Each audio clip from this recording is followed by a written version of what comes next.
Coming up on all four downs is college football. Week 15 is the last week of the regular season.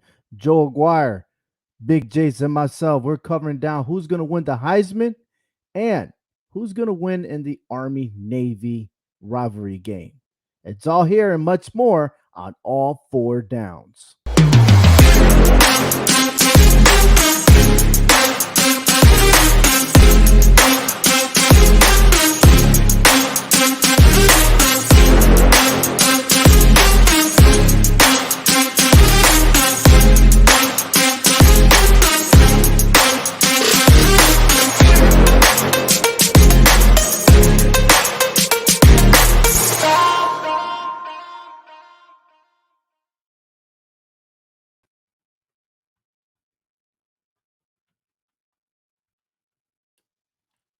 And as we wait for the cue of Joe Aguirre coming to the show, that is hilarious. He did one of my moves that I used to do back when I was a student at Connecticut School of Broadcasting.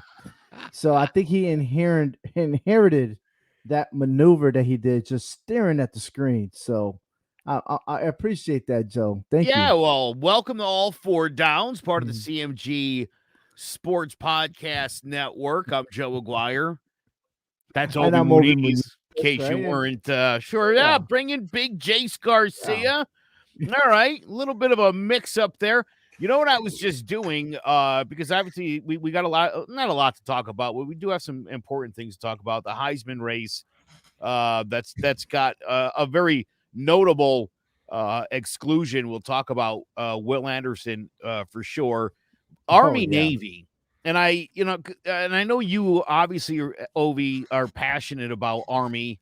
And I know you like Navy. You respect Navy because, wait, maybe you don't. I respect Navy, but I didn't say I like Navy. I mean, well, Navy, things have actually improved of late. So we'll talk a little bit about that because we're going to have to preview that game. But before we go any further, I just want to say, last year, you'll remember this, Jace, because I think you took a pie in the face for it. I said Mac Jones was going to be a superstar, and everybody laughed in my face. And I was right. And Ovi, to your credit, you agreed with that, and you've been riding the Mac train since, and I appreciate that very much. Absolutely. I told you Dan Mullins was a bum, and he didn't deserve to run the University of Florida. And I'm so glad I wasn't the only person who thought that. Just like Ed Ogeron wasn't the right guy to run a program like LSU. If we're going to treat these guys like they're special, the Lincoln Rileys of the world, all right, if we're going to make a big deal about these guys and let them bounce job to job, you have to like earn it. You have to be a great coach, but also think about like Mike Krzyzewski. Like somebody like that, like Lou Holtz, without all the racism that we obviously didn't know about, or maybe that just came on later in life. I'm not sure, but you got to teach young men. I think that's so important. I hate to bring up Joe Paterno's name, but Papa Bear, that kind of thing where you're teaching kids. You're not just playing football. Like you can have a great football program and you could do things the right way. Look at Nick Saban. He's earned the respect.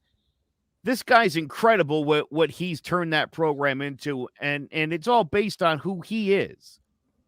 And the good thing you said that is what you're trying to say overall is they're role models. They're great role models to where they're leading their young men. There are young men into the real world, right? You're preparing them to be successful in the future, and it's a privilege, and we've seen, like you've been calling it for the past couple of years already, these coaches that don't deserve to lead a big organization, especially like organizations like LSU, USC. You've seen how they were on top for so long, and then you put in the wrong guy and you think that he's going to be someone, and the whole organization just falls apart. And you're absolutely right. And you say Paterno, and I remember how things just started crashing down And that's basically what we're seeing. And then these young coaches that are going different places. I mean, look, Lincoln Riley took over an Oklahoma that was already great. They were already Big 12 champions. He took over an organization, let it ride for another four, was it 6 years, if I'm not mistaken? And they've been Big 12 champions ever since. But now he's going to USC, an organization that's already broken. Can he piece it together? And the amount of money they spend to go ahead and sell his house, buy his new home. I mean, everything happened so fast. And then you got Brian Kelly leaving Notre Dame with a small chance of making it to the college football finals or playoffs, excuse me, and goes to LSU and X country. This is totally, totally crazy, you know? And I just wonder, which coach do you think, Joe, will succeed? Well, what's the goal? What's the end result? Well, the end result is to finish on top of the if conference. the end result's one of them winning a national championship or two and being there for 10 years, then no, it's going to be neither of those guys. I don't think either of those guys will be there, say, past the 7-year mark. I'm going to say a little sooner than that, at least for LSU. So I'll say this. I think USC will see an immediate return just on keeping the California guys in California. I think that'll make a huge difference right off the bat. I don't think he's going to find the same success. Lincoln Riley's already took in his recruits to follow him to USC. Yeah. Well, right. But listen, this is a guy who literally was sitting across from some of these guys, or at least literally one of these guys, sitting across from him at his kitchen table, telling him why he should pack up and go to Oklahoma. He got in his car, his cell phone rang, he got the job at USC. That kid turned on SportsCenter and saw that his coach was going to California. Yeah. That's not a person who, if I had a relationship with Lincoln Riley, it would have been over that day. The day, yeah. I mean, unless he was like, hey, Jace, what do you say about going to Oklahoma? Or, God forbid I end up at USC. If he did that, great. But from what I understand, no, it's not. No. And from what I understand, he looked that kid dead in the eyes and told him to come to Oklahoma. We need you. And then he left. Did he say that? Or did he say, follow me? No. You can't say that either. Oklahoma. I don't even think that was one of the guys he asked to come with him. So that's what I'm saying. Like, he looked him dead in the eyes and was like, Oklahoma, that's where you should be, because I won't be there, you loser. But back to Ovi's question, I do think Lincoln Riley, just with I love the Pac-12, but I mean, with how much they struggle, I think he has a chance to stand out as the cream of the crop there. But out of all the new coaching changes, the one that I think has the best impact to make like an immediate impact and lasting impact, I would say honestly Billy Napier to Florida. I mean, he's done great things with Louisiana. We talk about the Sun Belt all this time. I think he can really change the culture from what Dan Mullins has screwed up the past couple years. I think he can really get Florida back to that top, back to that real competitive SEC team. I think that another coach that can make a bigger impact, and that's Chip Kelly going back to Oregon, because there are talks that he may be leaving UCLA. And they're giving him an extended, maybe a bigger contract to move over and retake over Oregon. So that'll be pretty amazing to see for the Pac-12, to see Oregon and USC on the top of their conference.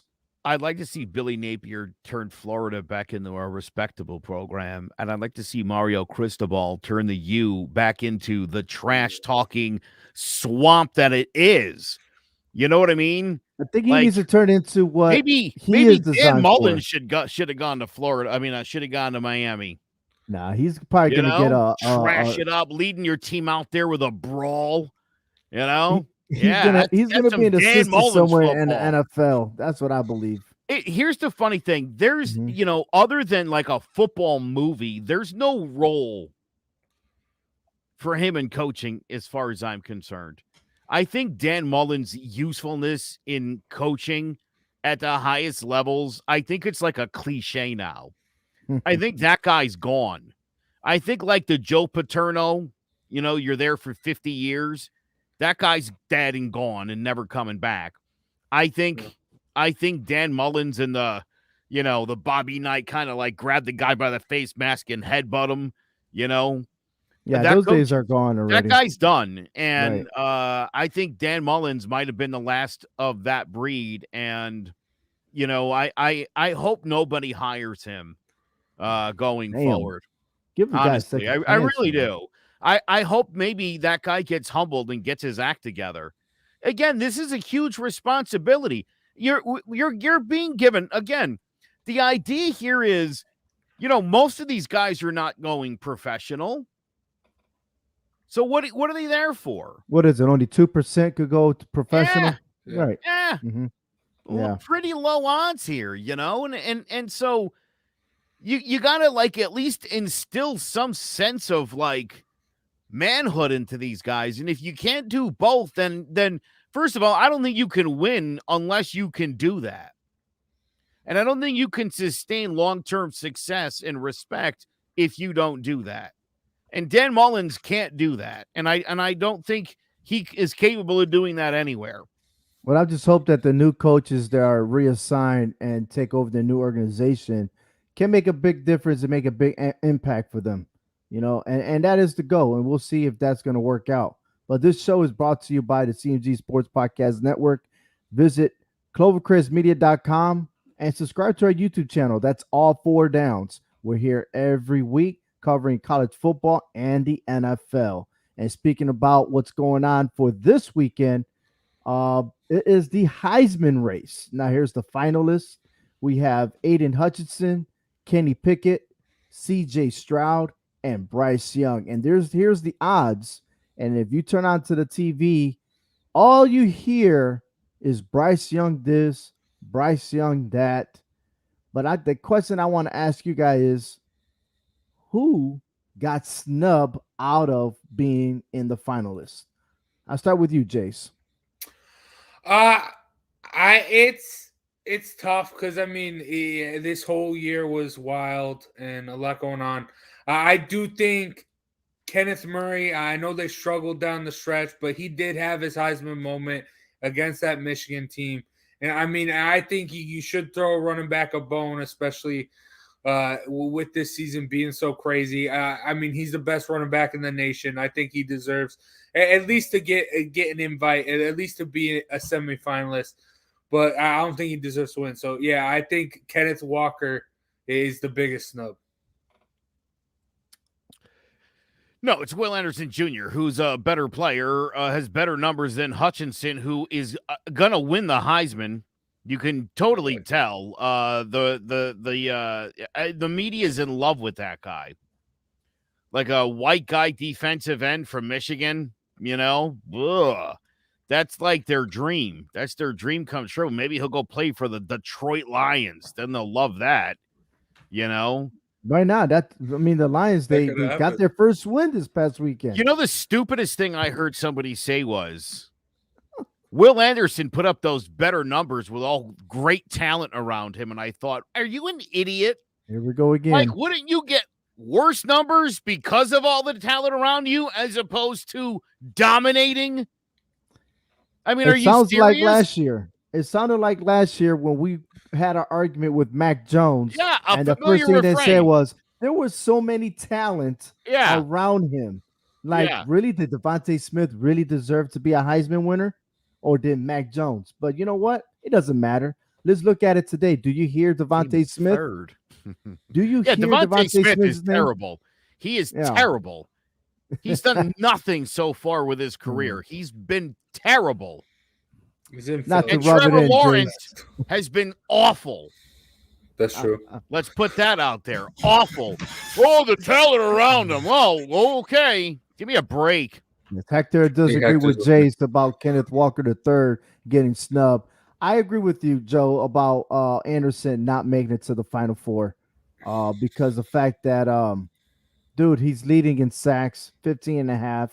He's going to add some more during the college football playoffs. I mean, this guy's a monster. His dynamic as in the defense, he is the man. He is the guy that controls everything, and being a Heisman, you would think that falls into play, right? Yeah, and I hope he falls to the Giants. But I get where I do think he probably, especially this year, Anderson should have been at least given a nod a little bit. He lost the best defensive player award earlier tonight to Jordan Davis from Georgia. That's the real snub for him. Now hold on for a second. But hold on. Georgia does deserve it, man. They deserve Jordan it. Davis. He deserves it. Look at his stats. He does not deserve it. I wanted to put him. Jordan, you're ridiculous. You're ridiculous if you think Jordan Davis. Then why isn't Jordan Davis your snub? Why is Will Anderson your snub? Listen, I'm going by the stats that he's a sack leader, but Jace the categories of the trophies that you're talking about is just more than just stats. So I'm not too familiar with all that trophy and the prerequisite or requirements. But let it be. Does that matter right now? All those people winning a trophy, or does it matter? Does it matter just the Heisman? Because nobody really talks about these other trophies. Oh, okay, but if you're winning the best defensive player in the country, yeah, why would Aiden Hutchinson didn't even win it, and he's getting invited? So I mean, I don't understand why you're okay with Jordan Davis getting it and not Will Anderson. That's ridiculous to me. Because I only care about is the Heisman, and I care what's going on right now. So I mean, yeah. Okay. Who's really having a conversation about all these other awards? I mean, we could talk about Bryce Young. He won the best quarterback or whatever. You're right. Do I agree with it? Absolutely not. But it is what it is. But listen, I will tell you why Will Anderson didn't get invited, because there were multiple times down the stretch of this season where the defense had struggled. You look at that Florida game, you look at the Arkansas game, obviously the Texas A&M game, and even the Auburn game. There's multiple instances where they've struggled, and that's the same reason why I don't think Bryce Young should win it. There's multiple instances where he's struggled down the season. There's been teams that have been consistent. Yeah, maybe, okay, that's where Jordan Davis gets the best defensive player of the year, because, yeah, Georgia's defense has been the most consistent out of anything. But, I mean, stats aren't just everything. And Will Anderson put up some great stats, but there were times where that defense was shaky. And if you're the leader of that defense. But could we say that to every team in college football, though? We could say that to every college football. We could say that about C.J. Stroud. We could say the same thing about Aiden Hutchinson when they had lost to Michigan State. We could say all that. Oh, I wasn't here. I wasn't here to talk about Bama lighting Georgia up. No, you didn't. I didn't. I talked about it on some other podcast this week. I'm sure that my ears are ringing every time. I told you all year, not only would Bama win, they'd blow them out. And I nailed it again. And that felt really good. I also nailed it that Alabama and Georgia would be in the Final Four. Yeah. Well, so here's the thing. And here's, again, I apologize. I didn't get a chance to speak on that, but they're going to blow them out again. It's silly. But, all right, yeah, Bryce Young's going to win this. He was the best player in college football all year. There's no way that an Alabama quarterback could be the best player in college football 2 years in a row, and they give it to somebody else. Huh? This is the make good. No. All right, so here we go. So check this out. The make good. Aiden Hutchinson. So Joe, who's gonna win? I'm telling you, I think Bryce Young wins it. I think Hutchinson comes in a disappointing third behind Kenny Pickett, and I think C.J. Stroud comes in a distant third. Jace? I think if a quarterback deserves it, I think it should be Kenny Pickett, because he's done everything for that pitching. Never. You know he's not going to win. No, I know he's not going to win, but deserving-wise, I think he is the one quarterback out of those three that deserves it the most. But I do think Aiden Hutchinson should win it. Why? Wait, Wait, hold on. Tell me why Bryce Young, who set records this year, tell me why not Bryce Young. I just told you there were multiple games where he struggled. Multiple games where Bama didn't look like Bama. I mean, Bama hasn't always looked like Bama. The only game he really struggled was against Auburn. Bro, he's a sophomore, like first-year starter. Okay. This isn't a career award like you said last year. No, I know, but I'm saying these guys, but these other guys have been around. Okay, you're. I'm sorry, Joe. You're saying it. I know what you're trying to say, but you're saying it the wrong way. Listen, Aiden Hutchinson just this year. Yeah, I got you. Well, I understand he's a sophomore, and you expect that someone like a senior or a junior should be winning that award, and because he is so young and still learning the game, he's already thrown over 4,000 yards, which is pretty badass, to be honest with you. And he is close to surpass Mac Jones in the next couple of games. He's close. But let's be honest too, right? You're right. If we're gonna weight the games and the wins, and the SEC is so much better than everybody else. I mean, what are 15 sacks in the Big Ten? Really, what does that translate to in the SEC? About 4? You're not wrong. You got to know what I mean? There. That's why I don't think Hutchinson can win, because he's just there just to fill in the spot, because look, the whole media and everybody else is already bragging about Bryce Young. They don't care about any other games because of them defeating the Georgia Bulldogs the way they did in SEC championship. Everything's erased. Nobody cares. It's Bryce Young. He's going to win it unanimously. I don't think any of the other three or anyone will get. I think it's a unanimous first place vote for Bryce Young. I would love to see Kenny Pickett win it, go first overall to the Lions, and then be out of the league in 2 seasons with 8 starts, all losses under his belt. Jace, you know that's what would happen, right? No, yeah. I mean, he'd be Baker Mayfield 2.0 at that point. But I think if you're looking at the guys, he'd be Johnny Manziel 2.0 is what he would be. It'd be like a shot in the dark, like quick in, out. Thanks for coming. Yeah, but out of all the quarterbacks, I think he's done the most with the least. So I'll give him that. All right. I like that. You know what? It's gonna be a good showdown this weekend. I don't think anything. I think the suspense was better last year because we were debating whether or not it was going to be Jones or Devontae Smith. You know what I mean? So it was great to talk about it. This time around, I'm like, it's whatever. You know, let him have it. The thing is that can he redeem himself next season, or will CJ Stroud step up? Because I got a feeling that CJ Stroud is going to go crazy next year, and he's only a freshman. So imagine that. I mean, this guy got all the talent, so I got to respect that dude. Or maybe he just ends up being the Ohio State quarterback that never beats Michigan. Ooh. Oh, imagine. Damn. You never know. I like that. He's on his way. So, anyways, hey, trivia question for you guys. You ready? Mm-hmm. All right, here we go. Or not. Here we go. Which rivalry is the oldest in college football? Yale, Harvard. Damn, I didn't even get to give you the multiple choice, dude. I'll also take Yale, Harvard for 500. Yale versus Princeton, Harvard versus Dartmouth. I'm going to take Yale versus Princeton. North Carolina versus Wake Forest, or Navy versus Army. It's Yale versus Princeton. Actually, no, it would be Yale. That was the first college football game was Yale versus Princeton, so it has to be. It has to be. Are you sure? Final answer. Final answer? I got the final answer wrong. It's actually Yale versus Princeton. Absolutely. That is the oldest college football.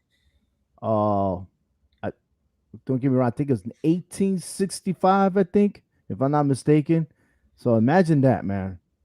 Yale versus Princeton. Man. And you know what? being at the Yale Bowl, they still got the same stadium, and you would think that today's football era. Oh, he got me. He got me good. Thank you. Thank you. 1873. Thank you. I was close. 1873. Yeah, they were Right. fighting the Civil War in 1865. And they're But they like, don't have no let's lights in sort that stadium. this thing out first, and then we'll get to playing some football. So, speaking on that, I had thought Army Navy was going to be the oldest, but no, you're absolutely right. It was Yale. Okay, but Army and Navy, they started back in 1890. Okay, November 29th, 1890. They had a total of 121 total meetings. Theodore So, Roosevelt scored 6 touchdowns in that game. I don't know if you knew that or not. no, I did not. It's a Theodore legend. Roosevelt? Mhm. Yes. He's a legend. Yep. Yeah. And famous for being that general that he is. And his horse kicked an extra point. The Rough Riders. Yeah. Yeah. You know who's a black belt in Brazilian Jiu-Jitsu, Joe? Who? Teddy Roosevelt. Yeah, no, I knew that. He actually invented Brazilian Jiu-Jitsu.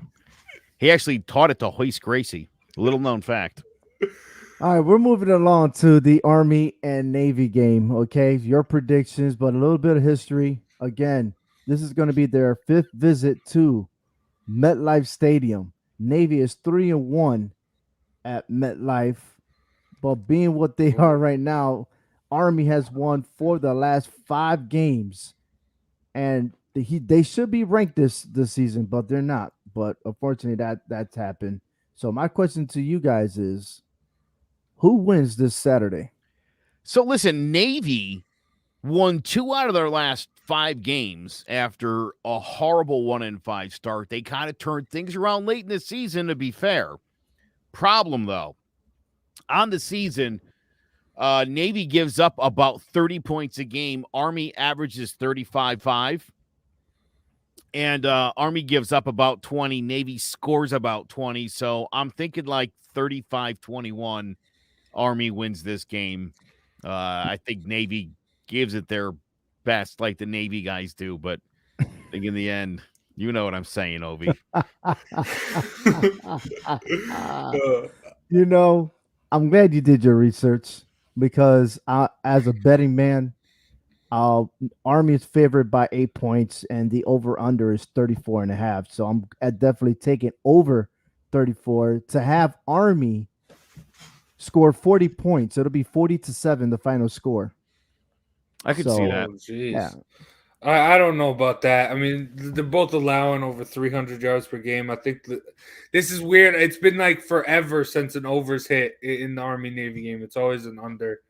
But I like the over as well. I think it will be a high scoring game. I just like Army's offense more than Navy's, and I think Army's. I do think both. Look, if you're not impressed the way they play against Wake Forest when they scored 50 points, even though they came out with a loss, but I mean, who would have known that Army can actually throw a football? Yeah, I mean, you were saying that week 1.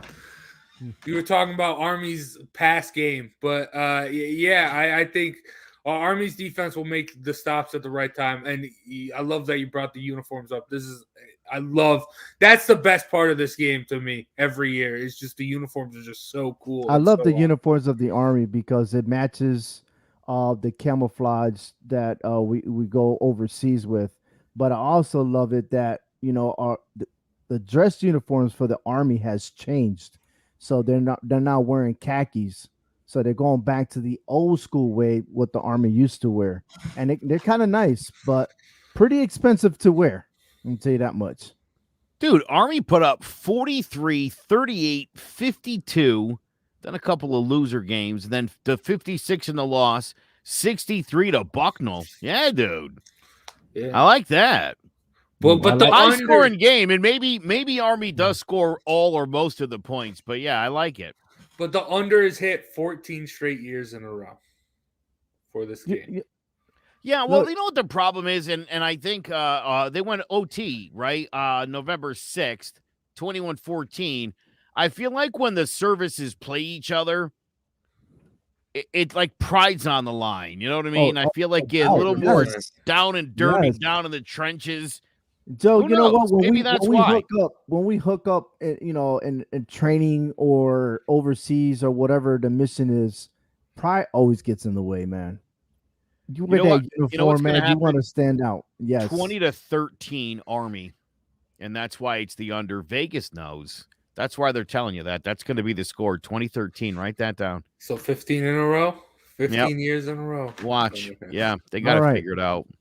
Well, they both pretty much mirror each other. In Army, they have Christian Anderson, 20 for 44, 545 yards passing, 5 touchdowns. But he also could run 91 attempts, 519 with 6 touchdown scores there.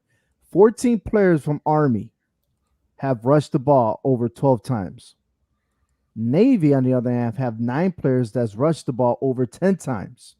Only 2 for Navy has rushed over 100.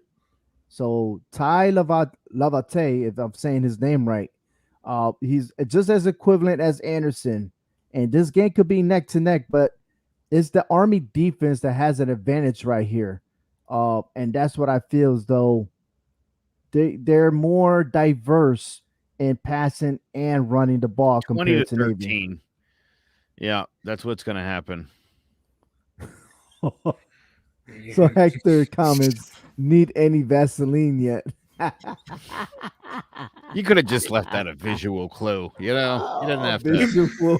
You didn't have to clue the. You didn't have to include the audio-only audience on that. Oh They no, need no, to I know what have was to. happening. I have to because I know like I'm gonna have some bunch of Navy guys going in the comment section and say something about Army, so it's all good.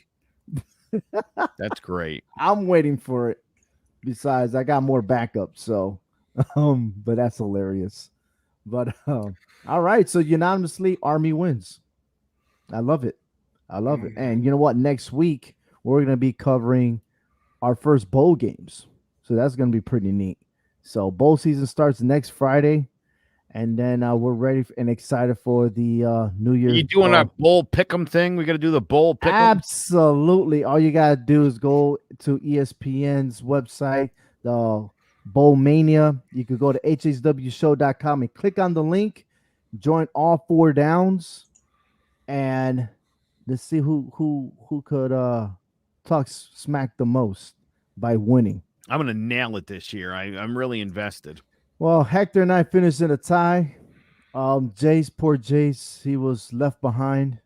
It's all right, Jace. So you want to give it a shot? By all means, join in. You got to make your picks no later than next Friday.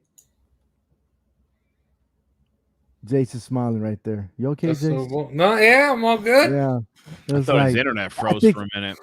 I think he's processing the defeat he had last year. And he's trying to think like, you know what, I could get him this year. Dude, So it's so hard with the bowl games because everyone's sitting out and you don't know who's gonna play. And I just go with the team that's got the most heart.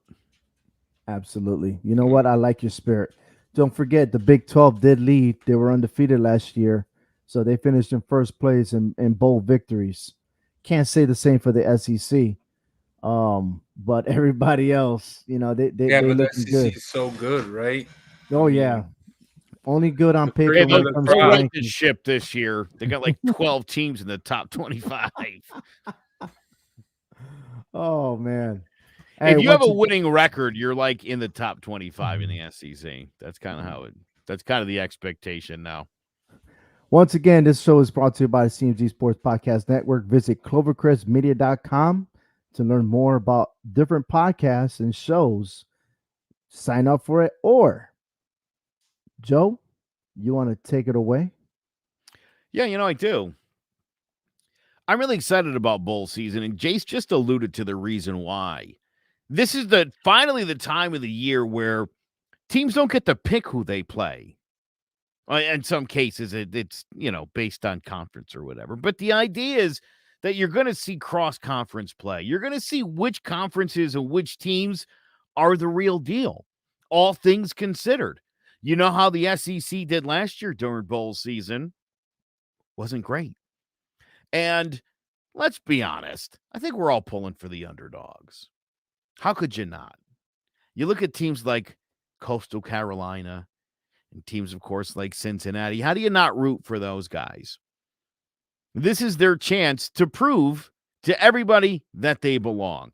I think that there's more parity in college football than there's ever been before.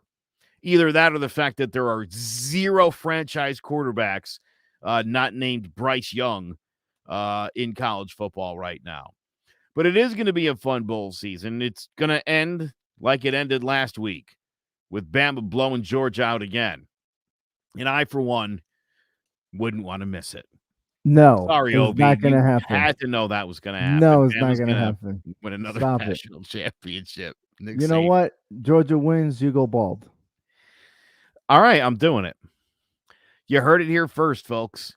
It all goes if Bama doesn't blow out Georgia. Of course, Georgia has to make it. If Georgia doesn't make it, well, I guess then you'd lose anyway. All right, well, that's going to do it for this week. For Obi Muniz and Jace Garcia, I am Joe Aguirre. Make sure you visit clovercrestmedia.com/all4downs. You can find all sorts of great podcasts there on the Clovercrest Media site. And again, as Obi said, check out hhwshow.com. We'll be back here next Thursday night for All 4 Downs.